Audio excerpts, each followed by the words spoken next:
Yeah. Ooh, ooh. Live, live from the Skechers.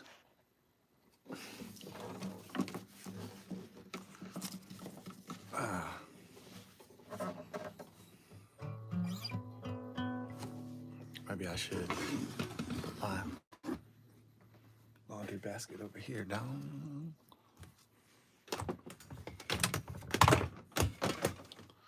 Oh, that's tight.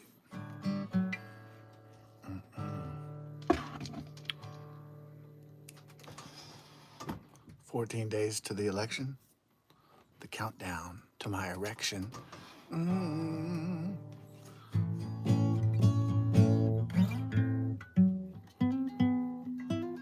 The commercial's making me laugh now, though. It Roxy or some shit. It's like I don't know. I mean, they have like, instant pain gel, but I don't know if instant hard-on gel. I don't know. That's kind of because sometimes like the icy hot or whatever, it messes up, and it's like too hot or it kind of fucks up.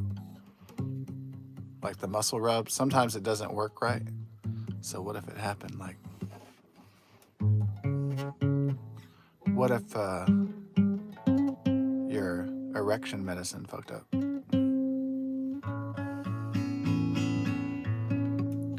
It makes me laugh every time. Like, oh, are you down, boy? Are you running behind or whatever? The commercial for E-Rocks. Is it Aero Rocks or something? It's something funny like it's erection. Erection. Erection medicine.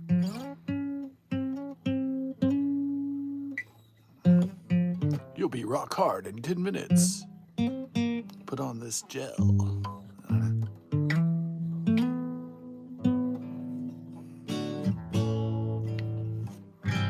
I accidentally put the erection medicine on my arm.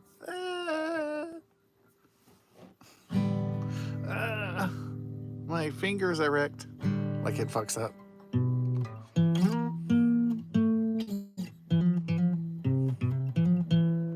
Will I laugh the third time at the erection commercial? Probably. It'll be funny like every time, probably. Guys having problems in the erection department? Try Aero Rocks. It's rock solid. She'll be guaranteed to have a wonderful time. With pleasures unknown.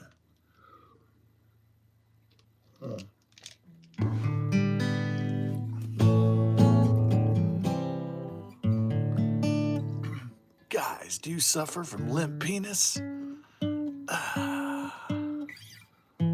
Well, we've got erection gel now.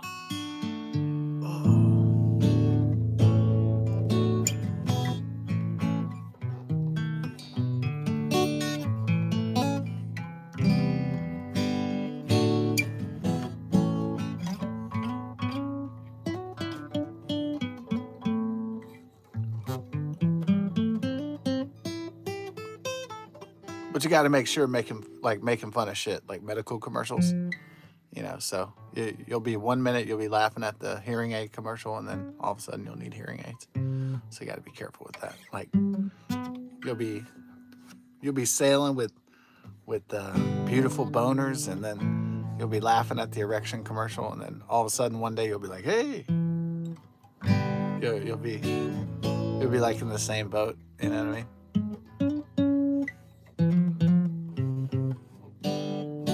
One day you'll be really skinny, you'll be laughing at fat people, and then one day you'll have like a weight problem. Yeah, it's just kind of like, be careful laughing too much at the shit, because it could happen to you and me.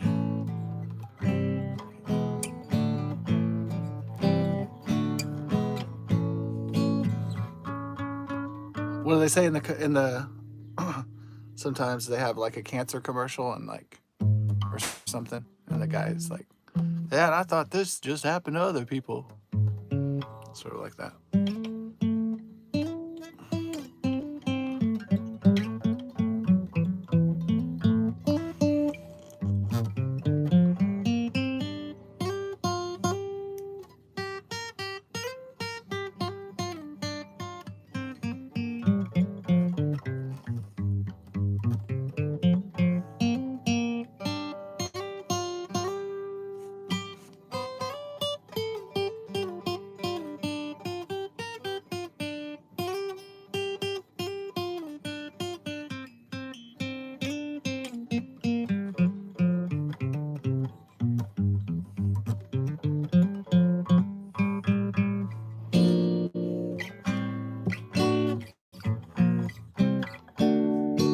Well, it's just all patterns, really. That's all it is. Yeah.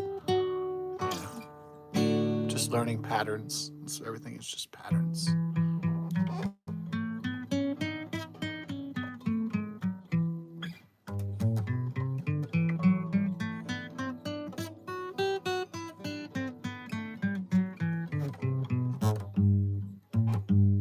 So the lottery is just a pattern too, right? It's just a series of numbers. So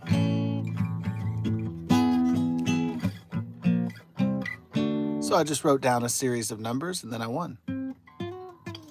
Not the whole jackpot, unfortunately, but I'm always like this close to getting $2,000. I'm always like a hair off, you know? Maybe not always, though. So I'll be going to play tonight and then put some of my winnings in the cookie jar, just in case I need it for a rainy day. But the jackpot for the Texas two-step just went up to $950,000. So a pattern is just anything. So depends on the numerical matrix. So if you have a lottery, it's like 40 numbers. You just go like, well, and they want you to choose, let's say 5. And you just go 16, 17, 18, 19, 20. Boop. Does it mean you'll win? No. But what if that day is 16, 17, 18, 19, 20? So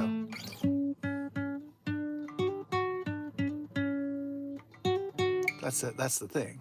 So that's quantum entanglement. That's quantum science, is that the game must function by the rules. The game must obey.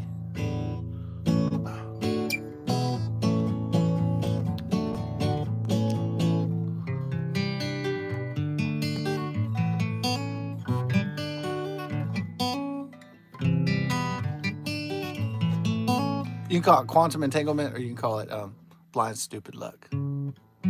Whatever you want to call it. You call it magic. You call it fate. Luck, fate.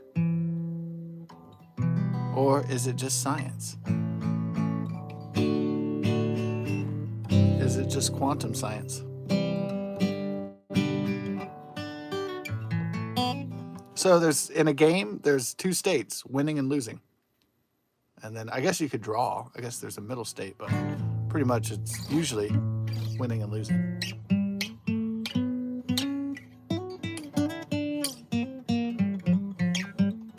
Could you call a stalemate a state? I suppose so.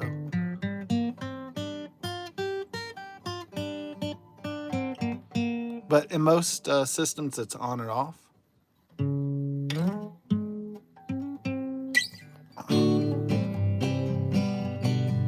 That's classical systems are on and off, but quantum systems, they don't have rules. They could be everywhere all at once, like that movie.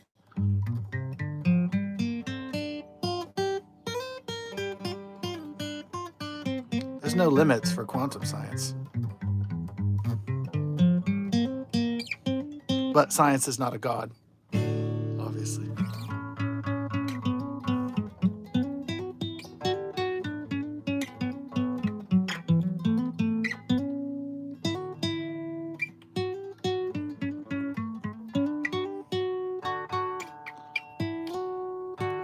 No, I don't delete any pro-Kamala comments from my channel. I just leave them up there. Why is that? Well, you know, it's not just freedom of speech and all that jazz. It's also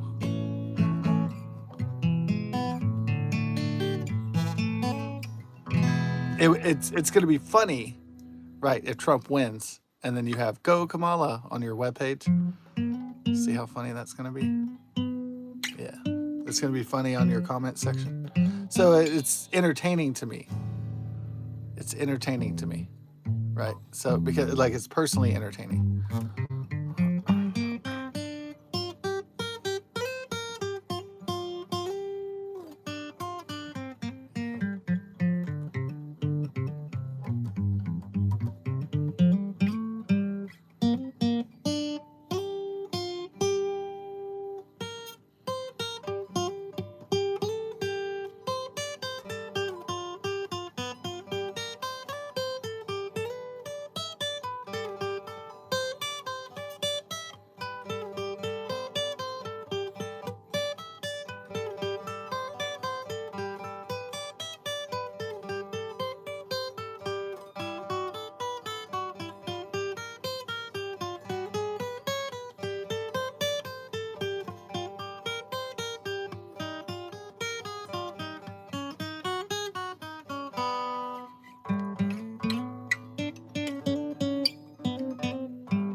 All is pattern, all is game.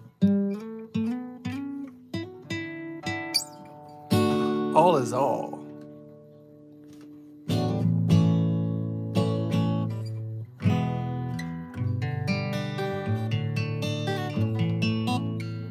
All in all is all we are. Oh, Nirvana. Yeah.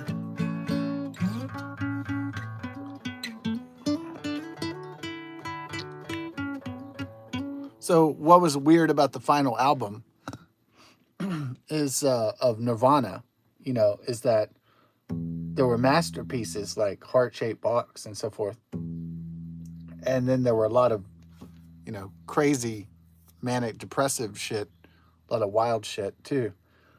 Funny shit, but still mentally disturbed stuff. And so I don't know, it kind of like oscillated between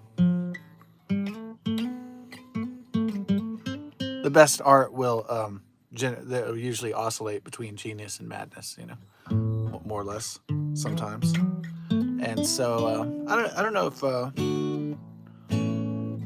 Nirvana would have made a masterpiece record, besides their debut. And I guess Nevermind was their magnum opus, their swan song. It would have been interesting to have heard the third LP, I guess. Or is it the fourth? It's like the first one's called Incesticide. Is that an EP? I don't know. I listened to it one time. Incesticide. I love it. It's crazy. Nevermind. In Utero.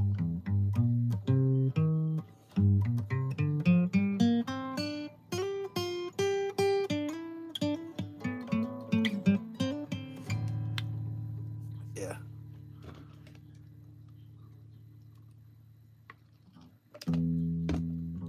Yeah, Kurt Cobain himself seemed like a mess, like oscillating between resentment for being famous and then happiness. So that weird resentment and happiness kind of going up and down all the time. So maybe he felt guilt, maybe he felt guilt.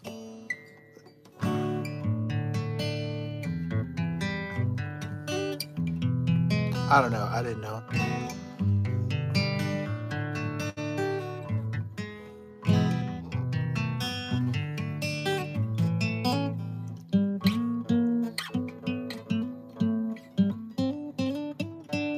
Yeah, that his Bowie influence when he did the cover of "The Man Who Sold the World," that was really good, actually. The Kurt Cobain, "The Man Who Sold the World."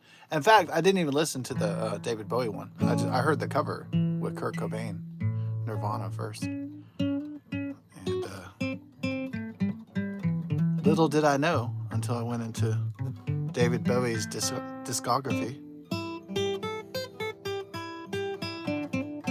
The first one is David Bowie. It's like a boy band record. It's like, I like pretty girls, oh, that kind of shit. And very 1960-ish. And the next one is the psychedelic, the Space Oddity, and that one's good. It was originally called Man of Words, Man of Music, but they changed it to Space Oddity. Yeah, to reflect, Stanley Kubrick's The Space Odyssey and did it come out before the moon landing? But anyways, it was around that time. And then the next one is The Man Who Sold the World. Yeah.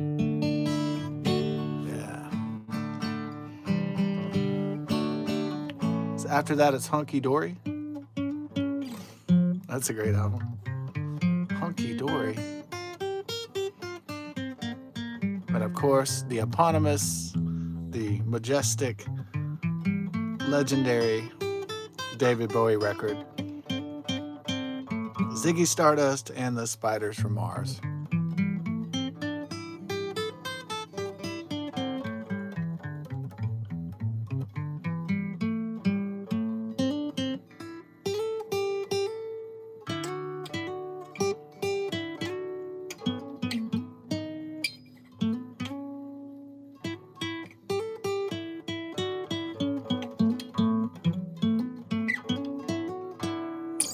Yeah, so it would have been interesting to see some of that David Bowie influence on Kurt Cobain had he had lived.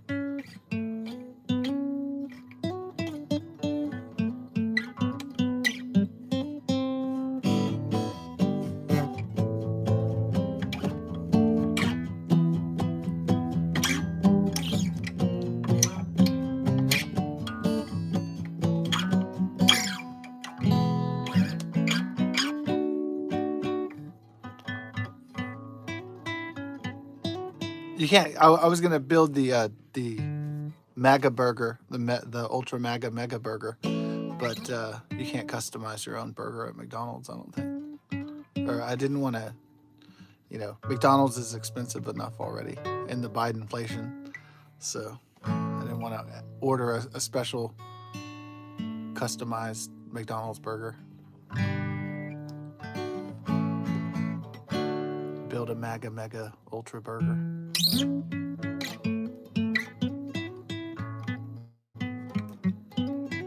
So it's to the Mars or bust, huh? This is it.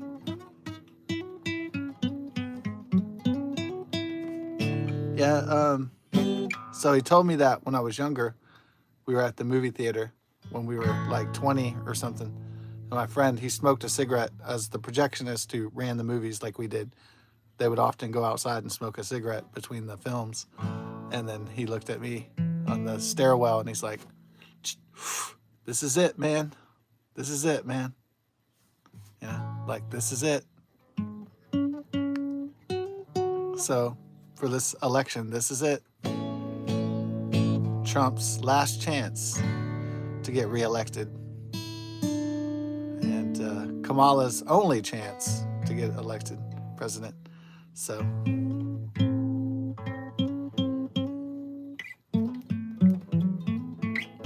yeah, I won't just leave the comments up for like freedom of speech purposes, but also I'll do it just to like laugh whenever when the tallies are. Oh, I totally. You always consider the possibility that your side could lose. Yeah. If you're not considering that possibility, then you're not thinking clearly, logically. So I think that was a lot of the mistake the Republicans made in the 2020 election. They were like, maybe they didn't vote. They said, oh, he's got this. Look, it's been 4 years. It's been low inflation. You know, they didn't know how bad stuff could get under the Biden-Harris regime. And that with Barack Hussein Obama back in charge of America, how shit stuff could get. And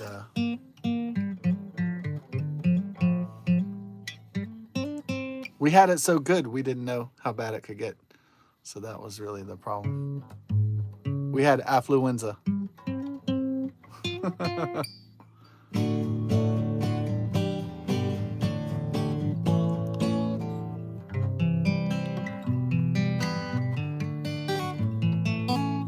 So, in any game, in any contest, you must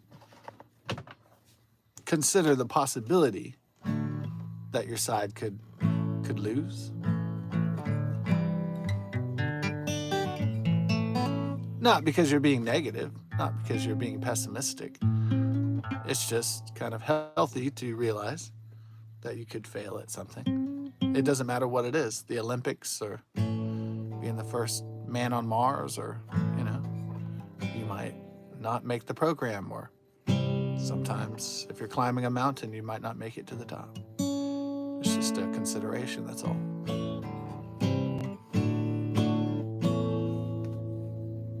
It's not acceptance of defeat. It's humility. That's more what it is.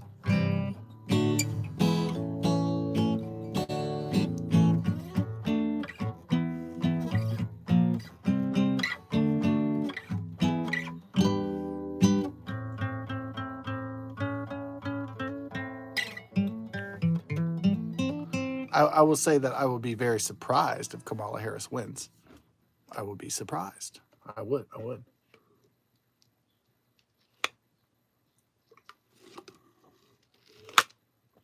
Because the polls are not going in her favor.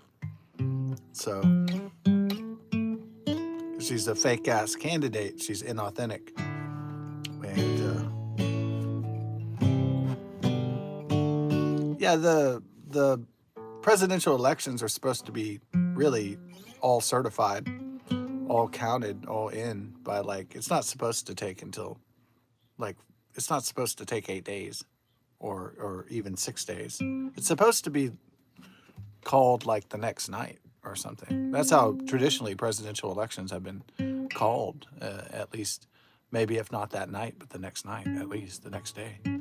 So they're not supposed to take 5 fucking days or 6 days. If we see the vote count going on, if the votes are not in by like Wednesday or Thursday, then I'm afraid, ladies and gentlemen, we've got shenanigans. We've got election interference. So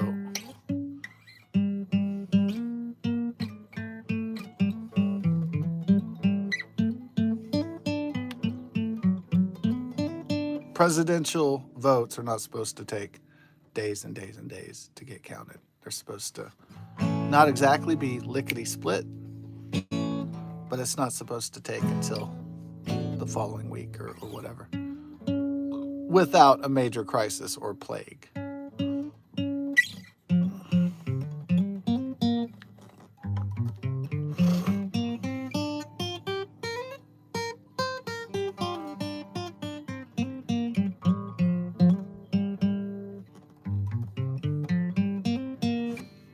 Yeah.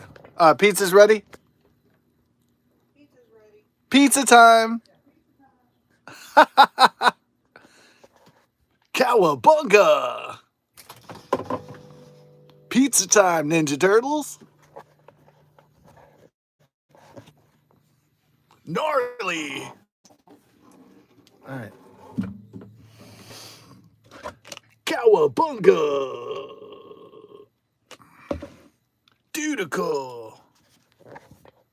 Or whatever they would say in there. Red!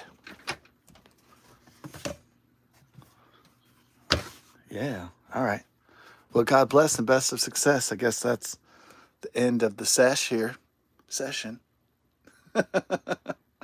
Peace.